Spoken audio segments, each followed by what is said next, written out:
अक्षय तृतीया का त्योहार भारत के लिए सिर्फ एक धार्मिक अवसर नहीं बल्कि समृद्धि, विश्वास और निवेश का प्रतीक भी माना जाता है। हर साल इस शुभ दिन पर सोना चांदी खरीदने की परंपरा सदियों से चली आ रही है, लेकिन साल 2026 की अक्षय तृतीया कुछ अलग है। इस बार बाजार में उत्साह तो है, मगर इसके साथ ही एक बड़ा सवाल भी जुड़ा है। जब कीमतें इतनी ऊंचाई पर हो तो क्या सोना और चांदी खरीदना समझदारी है? आइए बताते हैं। पिछले एक साल में सोने की कीमतों में जबरदस्त उछाल देखने को मिला है।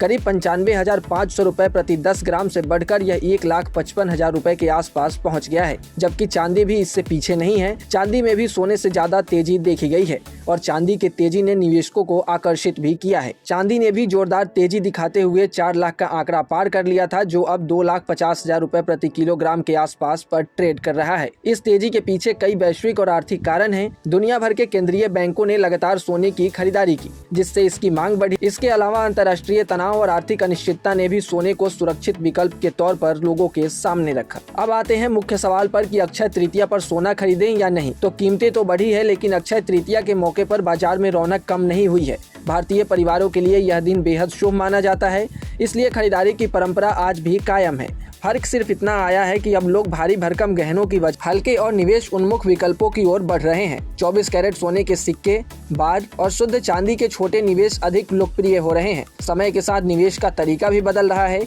आज के निवेशक केवल परंपरा के आधार पर नहीं बल्कि समझदारी और योजना के साथ ही फैसले ले रहे हैं।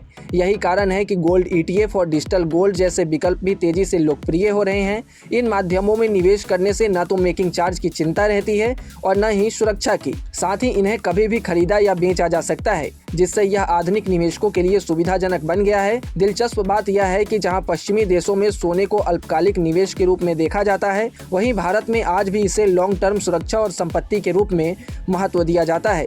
यही सोच बाजार में स्थिर मांग बनाए रखती है। आने वाले समय को लेकर विशेषज्ञों की राय उत्साहजनक है। उनका मानना है कि अगर मौजूदा परिस्थितियां बनी रहती है तो सोने की कीमतें और बढ़ सकती है। ऐसे में यह अक्षय तृतीया सिर्फ खरीदारी का नहीं बल्कि समझदारी से निवेश का अवसर भी है। ऐसे में अगर आप खरीदारी करना चाहते हैं तो गोल्ड ETF और डिजिटल गोल्ड में निवेश बेहतर हो सकता है, क्योंकि इसमें मेकिंग चार्ज के खर्चे नहीं लगेंगे और आप इस खर्चे से बच सकते हैं। हालांकि आप किस तरह से निवेश करना चाहते हैं यह पूरी तरह आपके ऊपर है, लेकिन किस तरीके के गोल्ड आप खरीदना चाहते हैं कमेंट सेक्शन में जरूर बताएं। और ऐसे ही तमाम अपडेट्स और शेयर मार्केट से जुड़ी तमाम जानकारी के लिए आप बने रहें गुड रिटर्न्स डिजिटल के साथ।